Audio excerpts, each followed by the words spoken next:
আসসালামু আলাইকুম। আমি ইঞ্জিনিয়ার ফয়সাল হায়দার। আমি মেডিকোতে একাডেমিক কোর্স কোঅর্ডিনেটর হিসেবে নিয়োজিত আছি।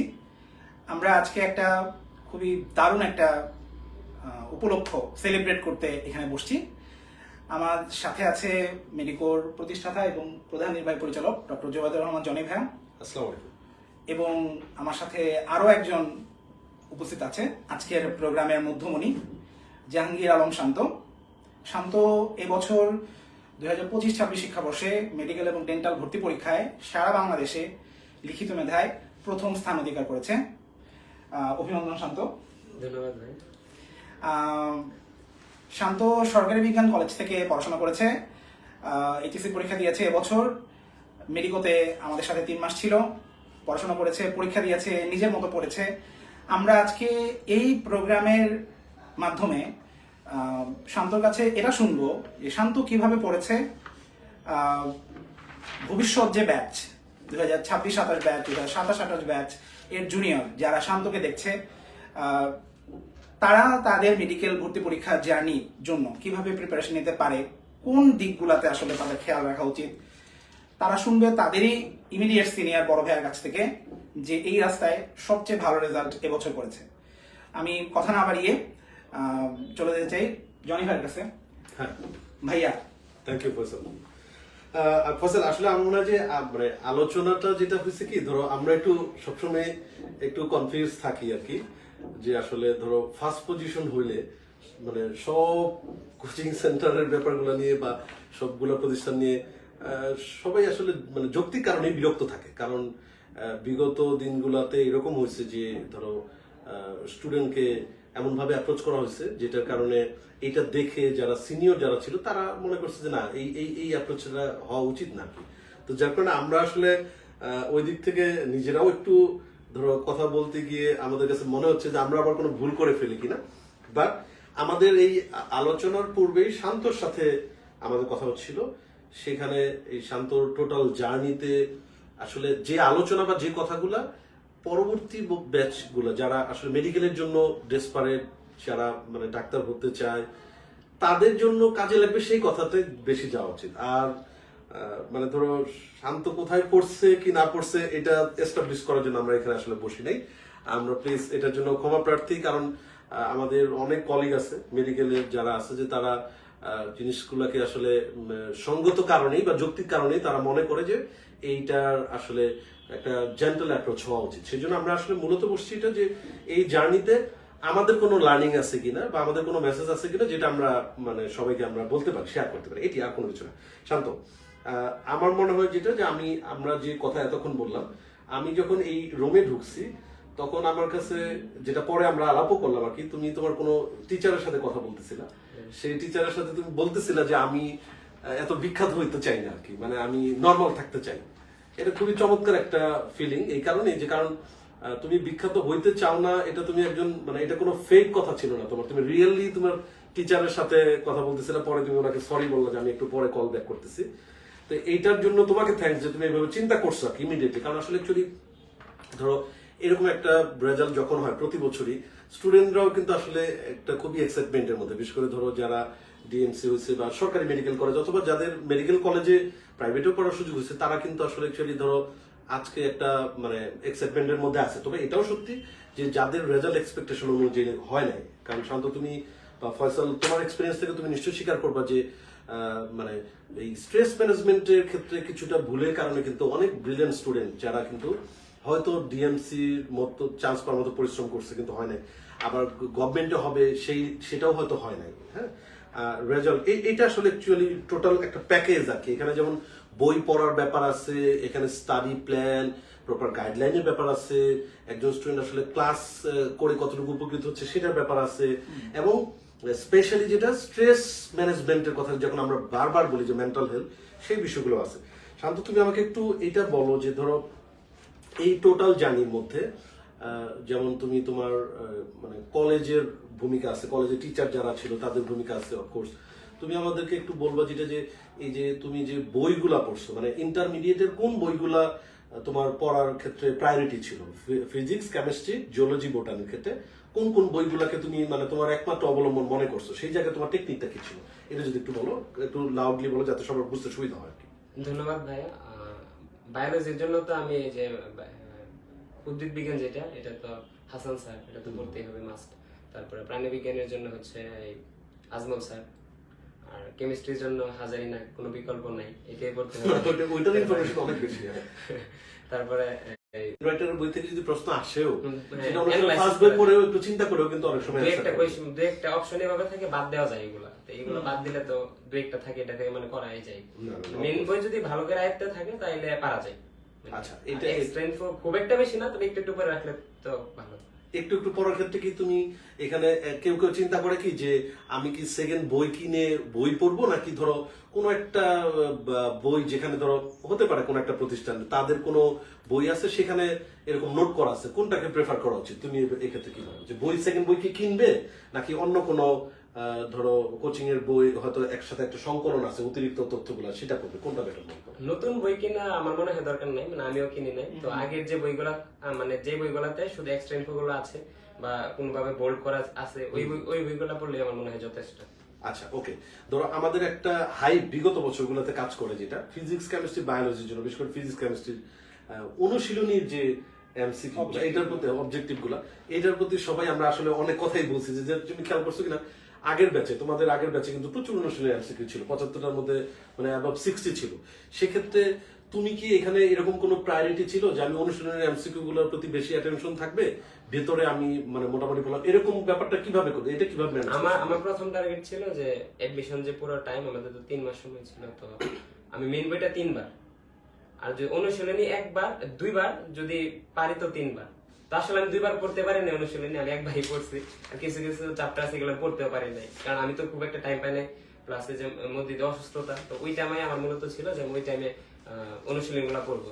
তো অ্যাডমিশন টাইমে তো একবার যে গ্যাপ করবে, এই গ্যাপ তো কোনোভাবে ফিল আপ করা যায় না, মানে গ্যাপ যেটা পড়ছে গ্যাপ শেষ, আর মানে এটা ফিল আপ করার কোনো সুযোগ নেই। কোনো সুযোগ তা নেই। আমিও আসলে অনুশীলনীর যে গ্যাপ পড়ছে ওইটা ফিল আপ করতে পারি নাই, কিন্তু আমার একাডেমিকে অনুশীলন আমি মোটামুটি সলভ করে রাখছিলাম। তো ওইটা খুব তুমি একটা সুবিধাটা সমস্যা এখানে হয়নি। পাইছো। হ্যাঁ হ্যাঁ, খুব একটা সমস্যা হয়নি। তার মানে তুমি এখানে যেহেতু এই প্রসঙ্গটা আসলো, ধরো ইন্টারমিডিয়েটের পরীক্ষার সময় বা ওই প্রিপারেশনের সময় ওই 2 বছর তো সবারই ফুল অ্যাটেনশন থাকা উচিত, যে মানে জিপিএ 5 পাবে এই অ্যাটেনশন থাকা উচিত। হ্যাঁ, তাহলে এই ক্ষেত্রে কি কোনো একজন স্টুডেন্ট, ধরো আমরা যেহেতু ধরো যদিও ফয়সাল ইঞ্জিনিয়ার, বাট আমি মেডিকেলের, যেহেতু মেডিকেলের কথা জিজ্ঞেস করি, যে যদি কেউ মেডিকেলে পড়তে চায় তার ইন্টারমিডিয়েটের এই সময়ে অ্যাডমিশন টেস্ট নিয়ে আসলে কতটুকু ইনভলভ আগে থেকে হওয়া উচিত, বা তুমি কি মনে করো যে অনেক আগে থেকে কি কিছু কিছু জিনিস দেখে রাখার দরকার আছে কিনা, বা দেখলে তুমি কি কি দেখে রাখছিলে সেটা? আমি আমাদের তো ক্লাস শুরু হয়েছে অক্টোবরের 8 তারিখ থেকে, তো আমি ডিসেম্বর থেকে শুরু করছি। ডিসেম্বরের নীলক্ষেত থেকে একটা কোয়েশ্চেন ব্যাংক কিনছি, তো শুরু করছি ওই টাইম থেকে শুরু করছি। একটা কোন বছর? 2023 সালে, মানে তোমার ফার্স্ট ইয়ার? হ্যাঁ, আমার ফার্স্ট ইয়ারের ডিসেম্বর, মানে দ্বিতীয় মাসে মেডিকেল ডেন্টাল কোশ্চেন ব্যাংক। হ্যাঁ, একটা কোয়েশ্চেন ব্যাংক কিনছি নীলক্ষেত থেকে কিনা। তারপরে দেখতাম, আমি একটা অধ্যায় পড়ছি, দেখতাম কি ধরনের কোয়েশ্চেন আসে, কি ধরনের কোয়েশ্চেন আসে, অ্যানালাইসিস করতাম। মানে আমি মুখস্থ করার জন্য পড়তাম না, মানে দেখতাম কি ধরনের কোয়েশ্চেন আসে। ওই টাইমে কিন্তু আমি ডিসিশন নিছি না যে আমি কি করব, আমি কি মেডিকেলে পড়বো না ইঞ্জিনিয়ারিং। ওই টাইমে ইঞ্জিনিয়ারিং ছিল মোটামুটি, মানে মেডিকেলের ডিসিশন ছিল। পরে চেঞ্জ করছো কেন, মানে তুমি ডিসিশন চেঞ্জ? আমি সবচেয়ে সময় একটা জিনিস ইয়ে করি যে আমার স্ট্র্যাটেজি কোন জায়গায়, যে আমি কোন দিকে গেলে আমার জন্য ভালো হবে, বা আমি পারতেছি কোন জায়গায়। আমার মানে সবারই তো একটা স্ট্রং পয়েন্ট থাকে যে আমি এটাতে অনেক ভালো, তো আমার মনে হয়েছে যে আমার এটাতে অনেক ভালো, মানে আমি যে কোয়েশ্চেন ব্যাংক অ্যানালাইসিস করি আমার মনে হয়েছে, তো তখন থেকে আমি মূলত মানে মেডিকেলে ঢুকছি। আমার হচ্ছে তুমি একটা এটা অ্যাডভান্স প্রিপারেশন হিসেবে তোমার কাছে মনে হচ্ছে যে আচ্ছা আমি যে ইন্টারমিডিয়েটের সময় চ্যাপ্টার গুলা পড়বো, এই ফাঁকে যদি এর সাথে সাথে যদি আমি মেডিকেল ডেন্টালের কোশ্চেন ব্যাংক দেখে ফেলতে পারি, তাহলে আমার একটা আইডিয়াও হইলো, এবং আমি যদি দেখি যে এটা আমি পারতেছি অ্যান্সার করতে, তাহলে আমার একটা কনফিডেন্স চলে আসলো, যার কারণে ও কিন্তু পরে শিফটিংটা হয়েছে, ইঞ্জিনিয়ারিং থেকে পরে সুইচ করছো। আবার এইচএসসি পড়াটাও সে ধরে রাখছে, নষ্ট করেনি। পরে নষ্ট করে আছে। আরেকটা কথা, তুমি কি মানে ইন্টারমিডিয়েট ওই টাইমে সাধারণ জ্ঞান ইংরেজির জন্য আলাদা করে কোনো প্রিপারেশন নিয়েছিলে? না, ইংরেজিতে আমি এমনিতেই খুব দুর্বল, মানে আমার সব সময় ইংরেজিতে নাম্বার কম আসে, বোর্ড সব জায়গাতে ইংরেজি কম আসে। তো আমি খুব আতঙ্কিত ছিলাম যে ইংরেজি আমি শেষ করতে পারবো কিনা। আসলে মেডিকেলের যে ইংলিশ, এটা তো আহামরি অনেক বেশি সিলেবাস না, যে জিকে ইংলিশ আমার মনে হয় যে অ্যাডমিশনের যে টাইম আছে ওই টাইমে পড়লে পারা যায়, মানে পারা যাবে। কিন্তু কেউ যে আগে থেকে পড়ে রাখতে পারে তাহলে তো অবশ্যই ভালো। সেটা যেটা করতে পারে আমার কাছে মনে হয় তুমিও একমত হবে, সেটা হচ্ছে যে জিকে ইংরেজি যদি আগে পড়তেই চায়, প্রিভিয়াস এর কোশ্চেন গুলো দেখতে পারো, যেটা Analysis বললাম করতে পারো। এটাই। এছাড়া ডিটেইল সাধারণ জ্ঞান তোমার আন্তর্জাতিক যেটা ইন্টারমিডিয়েট পড়ার সাথে কোনো ম্যাচই করে না, এটা পড়লে তো তার জন্য একটা বার্ডেন এখানে। তার ইন্টারমিডিয়েট পরীক্ষাটাও তো রেজাল্ট ভালো করতে হবে, কারণ এটাও তো অ্যাড হয়। আচ্ছা, তো আমরা আরেকটা পয়েন্টে যাব তোমার কাছে, সেটা হচ্ছে যে ধরো এইটা আমি আসলে অ্যাকচুয়ালি ধরো আমি যখন ভাবলাম যে তোমার সাথে কথা বলি, তখন তোমার সমস্ত এক্সামের যে রেকর্ড এখানে সবগুলো রেকর্ড আমি একটু দেখলাম, কারণ আমার কাছে মনে হচ্ছিল যে তোমাকে আমি যদি কোনো কিছু জিজ্ঞেস করতে চাই, আমাকেও আগে বুঝতে হবে যে তোমার আসলে এই পুরা স্টাডি প্ল্যানটা বা কনফিগারেশনটা কিভাবে ছিল। তো এখানে মেডিকেল মানে অলমোস্ট ওই কিছু এক্সাম বাদে তুমি সব এক্সামে দিছো। আমাদের ধরো ফার্স্ট টাইম যারা কোচিং করে তাদের তো প্রায় 90 মতো হয়, তোমার 78 78টা পরীক্ষা তুমি দিছো। এখানে তোমার আপস এন্ড ডাউনস আছে। আপস এন্ড ডাউনস মানে ধরো কিছু লেকচারে তুমি অনেক ভালো পাইছো, আরো কিছু একটু কমও আসছে, তাই না?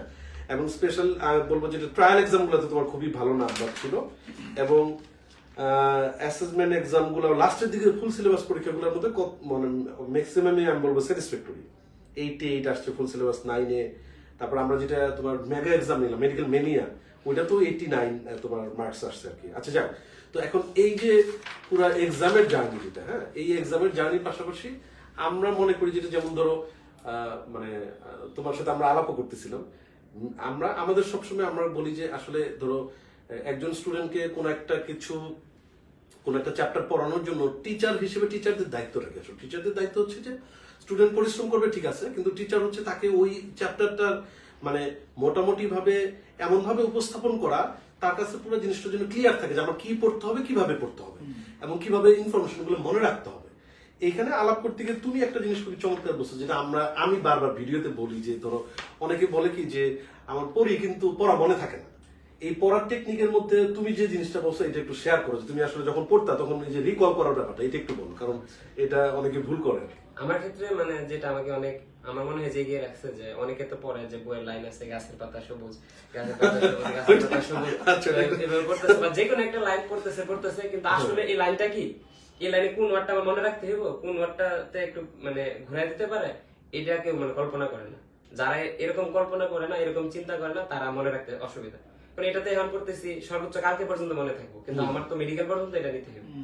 তা আমি করতাম কি, আমি মানে কি যে ওয়ার্ড গুলা এইগুলো একটু খেয়াল করতাম, যে এই জায়গা থেকে যদি কোয়েশ্চেন আসে তাহলে এটা হবে উত্তর, প্লাস এই জায়গা থেকে ঘুরাই দিতে পারে। তো আমি এইগুলো মার্ক করতাম, এগুলো মার্ক করে করতাম। তারপরে যখন ধরে একটা পাঠ শেষ হয়েছে, তো আমি একটু করতাম, ঘুরতাম বইটা, ঘুরা দেখতাম যে এই জায়গায় এই লাইন, এই জায়গায় এই লাইন, গুরুত্বপূর্ণ যে লাইনগুলো আছে এগুলো রিকল করার চেষ্টা করতাম। তখন যেগুলো দেখতাম যে রিকল হইতেছে না, তখন আবার দেখতাম এগুলো। তখন আমি একটা চ্যাপ্টারে বুঝতাম যে আমি কোনটা পাই না। যেমন আমি যে উদ্ভিদ প্রজনন এই অধ্যায়ের যে কৃত্রিম প্রজনন, এই পাঠটা পারতাম না। তো আমি পার্থেনোগ্রাফির আগে যে লেয়ারিং, গ্রাফটিং, এগুলো আমি পারতাম না। তো এগুলো আমি আবার লিখে রাখতাম, যে যে কোনো একটা জায়গায় আমি লিখে রাখতাম যে এগুলোতে আমার সমস্যা, আমি পরীক্ষার আগে এগুলো দেখে দেখতাম, মানে এরকম করতাম আর কি। এরকম প্রত্যেকটা মানে সমস্যা আমি চিহ্নিত করে রাখতাম, আমি কি পারি না এটা আমি জানতাম।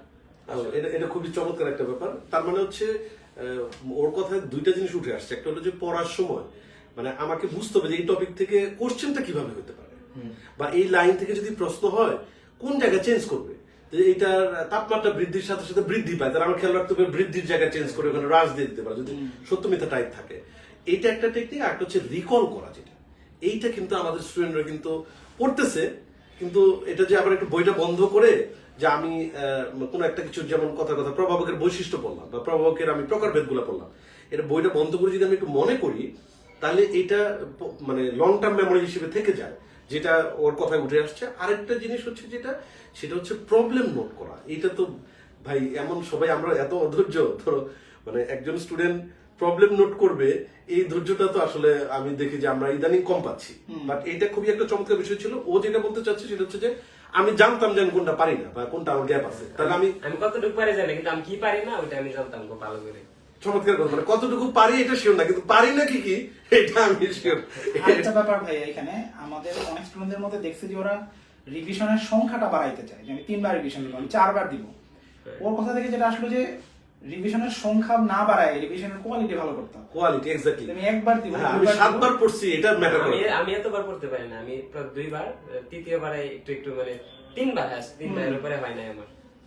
আমি আমার সাথে অনেকে শুনছি 7 বার 5 বার, আমি কিভাবে পড়ে একটা মানে একটা লাইন আমার একটা পৃষ্ঠা পড়লে তো আমার আবার এটা মুখস্থ করতে হইব, বুঝতে হবে যে আমি এই জায়গায় পারি না তো 7 বার কিভাবে রিভিশন দেয়, আমি তো একই টাইম পাইছি, আমিও তো সর্বোচ্চ চেষ্টা করলাম পড়া, তো 7 বার কিভাবে পারলো, তখন বুঝলাম যে আসলে সমস্যা নাই, 7 বার 8 বার আমার স্ট্র্যাটেজিতে আমি বুঝতে পারছি, মানে রিভিশন কাউন্টিংটাই অনেকের কাছে একটা কনফিডেন্স মনে হয় যে 7 বার দিয়ে ফেলছি এটাই।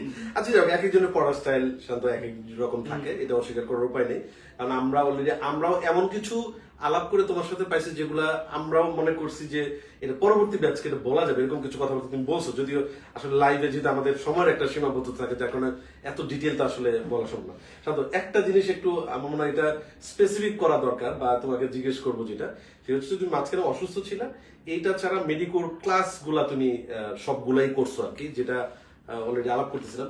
মেডিকোর ক্লাসটার ব্যাপারে তোমার কোনো যদি মনে হয় যে তুমি উপকৃত হইছো বা তুমি গ্রেটফুল, বা এটার ব্যাপারে তুমি কিছু যদি বলো, তাহলে আমার মনে হয় আমাদের যদি একটু ভালো লাগার কিছু থাকে এইটাই, আর কিছু মেডিকোর ক্লাসের ব্যাপারে যে বলতে হয়, তাহলে আমি যে বিষয়টা সবচেয়ে বেশি খেয়াল করেছি যে অভিজ্ঞ টিচার প্যানেল, যেটা যে অভিজ্ঞতার একটা যে ওইটা আমার কাছে খুব ভালো লাগছে। প্লাস অনেক জিনিস তো আমি চাইলেই মানে মুখস্থ করা যায় না, যে বিভিন্ন শখ এগুলো তো অবশ্যই ছন্দ লাগে, তো এই ছন্দগুলো খুব ভালো লাগতো আমার কাছে, মেডিকেল থেকে যে ছন্দগুলো দিত ভালো লাগতো, তো এই বিষয়টা আমার কাছে খুব ভালো লাগতো। ক্লাসের যে মানে কিভাবে কি মনে রাখতে হবে এই বিষয়টা তো জানাই দিতে খুব ভালো লাগতো।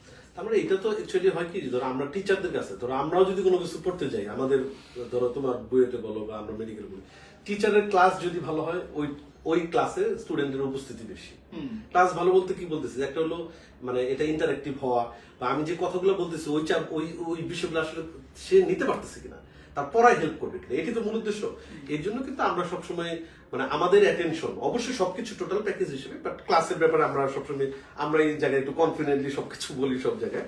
দুইটা জিনিস আমি একটু মানে একটু এখানে আনতে চাই, সেটা হচ্ছে দেখো যে আমি আমার যতগুলো তুমি লাইভ দেখছো, আমি সবসময় পড়ার একটা নিজস্ব প্ল্যান বলে তারপরে আমি সবসময় বলি যে ইভেন আমার অফলাইনেও আমি অনেক জায়গায় বলছি তাকদীর, যেটা মানে আল্লাহ যেভাবে চাইবেন এর বাইরে যাওয়ার সুযোগ নেই। শান্ত কোনোভাবেই নেই, এটা আমি পরীক্ষা দিয়ে খুব ভালোভাবে প্রমাণ পাইছি, পরীক্ষা দিয়ে শান্ত খুব ভালোভাবে প্রমাণ পাইছে যে মহান আল্লাহ তাআলা যেভাবে চাইছেন যেভাবে লিখে রাখছে তাই হবে। সেটাই। এই কথাটা কেন বলতেছি, আপনারা যারা লাইভ দেখতে পাচ্ছেন, মানে আমরা তো সবাই আমাদের পার্সোনাল লাইফ অথবা মানে ফ্যামিলি লাইফ অথবা এডুকেশন মানে সবকিছু মিলে কোনো না কোনো একটা মানসিক ভাবে আমরা কোনো ধরনের একটা অসুবিধা হয়তো আমরা ফিল করি, আমরা অনেক ফ্রাস্ট্রেটেড হয়ে যাই, আমরা মন খারাপ করি, ঠিক আছে।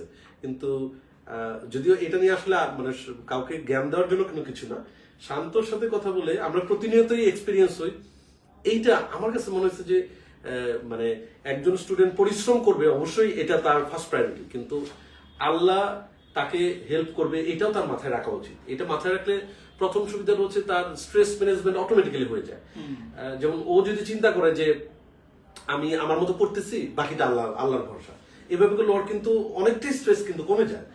এই কথাগুলো আমরা বারবার বলি। তো যারা আপনারা শুনতে পাচ্ছেন, স্টুডেন্ট যারা শুনতে পাচ্ছেন 26 ব্যাচ বা 27 ব্যাচ, এই বিষয়গুলো অবশ্যই আপনারা অনেক বিজি, অনলাইনে অনেক অ্যাক্টিভ থাকতে হয় আপনাদেরকে, কিন্তু এগুলো খেয়াল রাখেন, কারণ আমরা তো আসলে ধরেন সামগ্রিকভাবে সব মিলিয়ে যারা মানে একেবারে ভালো রেজাল্ট করে বলতে আমাদের মানে আমরা যেটা সোসাইটি ল্যাঙ্গুয়েজে ভালো রেজাল্ট করি, আবার এটাও তো সত্যি যে অনেকের মন খারাপও আজকে, এটাও সত্যি। হ্যাঁ শান্ত, ধরো তোমার ফ্রেন্ডের মধ্যে তো অনেকে আছে যারা হয়তো ওদের জন্য আমার নিজেরও খারাপ লাগতো, হ্যাঁ, যে তারা তুমি মনে করছো তারাও কোন একটা জায়গায় হয়ে যাবে, তাদের হয় নাই। এটা আসলে অনেকটাই ভাগ্য। মেডিকেল 1 ঘন্টার পরীক্ষায় একজন স্টুডেন্ট ডাক্তার হইব কিনা, এটা অনেকটা ভাগ্য, অনেক।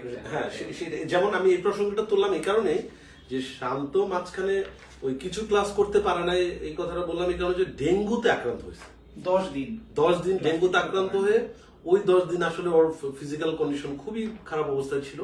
এবং আরেকটা যেটার ইম্প্যাক্ট পড়ছে যে ও পরবর্তীতে যখন রেগুলার হওয়া শুরু করলো, সবগুলা ক্লাস বা পরবর্তী ক্লাস এক্সাম সবগুলো যখন মেডিকেলতে সে কন্টিনিউ করা শুরু করলো, তখন তার মাথায় একটা জিনিস কাজ করতো কি, যে আমার কি আবার যদি ডেঙ্গু হয় তাহলে আমি এখান থেকে কিভাবে আর মানে রিকভার করবো কিভাবে, এই চিন্তাটা কিন্তু ওর মধ্যে খুব বেশি কাজ করছে। আরেকটা মজার জিনিস শান্ত বলছে যেটা, যে অন্যান্য পরীক্ষা দেওয়ার সময়, যেমন আচ্ছা আরেকটা জিনিস, এই যে এই তুমি মডেল টেস্ট যেগুলো দিতা এখানে বা টোটাল এক্সাম গুলোতে, ডেইলি এক্সামে তো আসলে নার্ভাস হওয়ার কোনো কিছু নাই, এইখানকার অন্য কোনো এক্সামে কি তোমার কাছে কোনো সময় নার্ভাসনেস কাজ করছে? আমি প্রায় এই যে অ্যাডমিশন টাইমে বিভিন্ন জায়গায় মিলে প্রায় মনে হয় 120 130 এরকম এরকম পরীক্ষা দিয়েছি সর্বমোট 130 এরকম হ্যাঁ। 130টা। তো আমার কোনো পরীক্ষায় মানে নার্ভাস মনে না, আমি নাম্বার নিয়ে খুব একটা টেনশন করছি না। যে বেশি নাম্বার পাইছি ভালো লাগছে ঠিক আছে, কিন্তু কম পাইলে যে খারাপ লাগছে এরকম হয়েছে না। কারণ আমি বুঝতেছি যে এটা তো আমার গ্যাপ আছে, তো আমি কিভাবে বেশি পাই। আমি তো মানে বেশি পাওয়ার জন্য তো আমি যদি এরকম দেখতাম যে আমি সব করছি আমি কম পাইছি, এরকম আসলে হয়নি। মানে যেটা তুমি জানতেই করছি, যে আমার নাম্বার কম আসছে, হ্যাঁ, এটা কম আসছে। সেক্ষেত্রে কি তুমি ধরো কোশ্চেন গুলো যেগুলো ভুল হতো এগুলো কি তুমি বাসায় গিয়ে সলভ করতে এরকম হ্যাঁ, এই এই practice topic- টা ছিল? আমি শুধু এই কোশ্চেনের টপিকটা দেখে রাখতাম যে এই টপিক থেকে যাতে আর কোনো মানে কোনো ভুল না হয়। টপিকটা টপিকটা সিলেক্টিভ হইতো topic। এবং টপিক পড়ার সময় আমরা ভাবে পড়তাম যে এই টপিক থেকে আর কোনো কিছু ভুল করা যাবে না। হ্যাঁ, এই টপিক থেকে আর কোনো ভুল হয় না। এবং শান্ত আমাদের সাথে অলরেডি শেয়ার করছে, সেটা হচ্ছে যে ওর ফাইনাল পরীক্ষার দিন ও নিজেই বলতেছে যে আমি অবাক হয়ে যাচ্ছি যে আমার কোনো টেনশন কাজ করতেছে না, আমি ফ্রি ভাবে সব কিছু চিন্তা করে আমি সুন্দর মতো আমি যা যা জানি সব অ্যান্সার করতেছি। 100 লাগাইছে। 100টা দাগাইছে, শান্ত 100টা দাগাইছে। এবং আরেকটা জিনিস হচ্ছে এখানে যে কয়েকটা কোশ্চেন ছিল যেটা ও ডিরেক্টলি কমেন্ট করে নাই, কিন্তু ও ইনস্ট্যান্ট চিন্তা করে বুঝে যে এটা মানে মাথাটা এমন ভাবেই ঠান্ডা ছিল যে ও পুরো ব্রেনটাকে ইউজ করে ওটা মানে সিলেক্ট করতে পারছে এবং সেটার অ্যান্সার হয়ে গেছে। এবার হ্যাঁ, আমার মনে হয় আমি আমার জীবনে সবচেয়ে বেশি যে ব্রেন ইউজ করা যেটা বলে আমার মনে হয় পরীক্ষা হলে করতে পারছি। আলহামদুলিল্লাহ, যেহেতু আলহামদুলিল্লাহ, এটা খুবই ভালো এটা ব্যাপার। আমি পরীক্ষা দিয়ে সন্তুষ্ট হয়েছে, মানে আমি তো প্রথম মিলাইছে না যে আমার কতটা হবে এরকম। আমি পরীক্ষা দিয়ে বাইরে আইসা আমার বন্ধুর সামনে আমার আব্বুর সামনে হাসি দিছি, কারণ কি আমি বুঝছি যে আমি সর্বোচ্চ দিতে পারছি।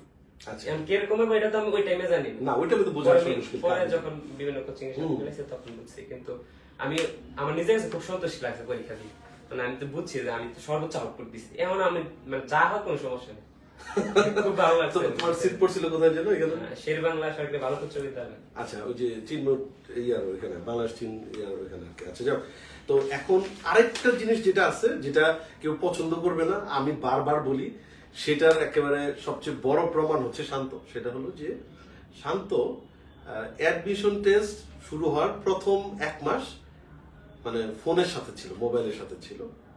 এরপরে শান্ত মানে এটা হয়েছে যে ও কোনো মোবাইল ফোন ইউজ করতো না, মানে স্মার্টফোন না, মোবাইল ফোন ইউজ করতো না। কোনো ফোন ছিল না।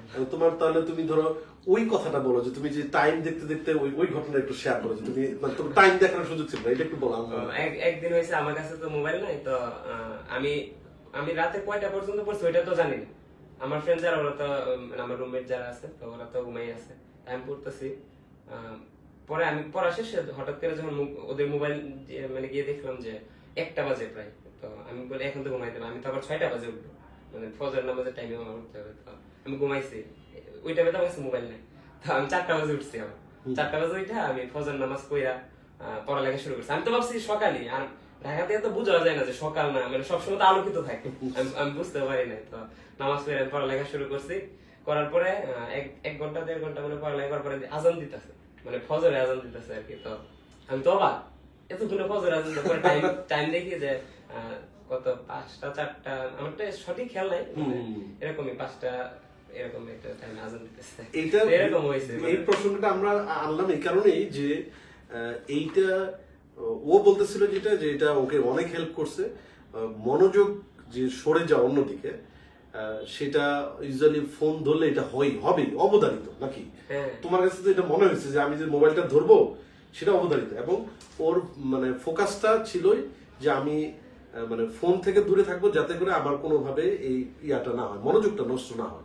এবং আমার কাছে মনে হয় যে ফয়সাল তুমি এই ব্যাপারে কোনো কিছু বলবে? তাহলে এইখানে সবার আসলে একটা আগ্রহ থাকবে যে শান্ত যদি ফোনই ইউজ না করে তাহলে আসলে কোচিং থেকে যে তুমি নাম্বারগুলো পাইতা, SMS গুলা যাইতো, বা বাসা থেকে যখন তোমার সাথে যোগাযোগ করতো, তুমি ঢাকায় যেহেতু হলে থাকতা, মেসে থাকতা, কিভাবে যোগাযোগ করতো?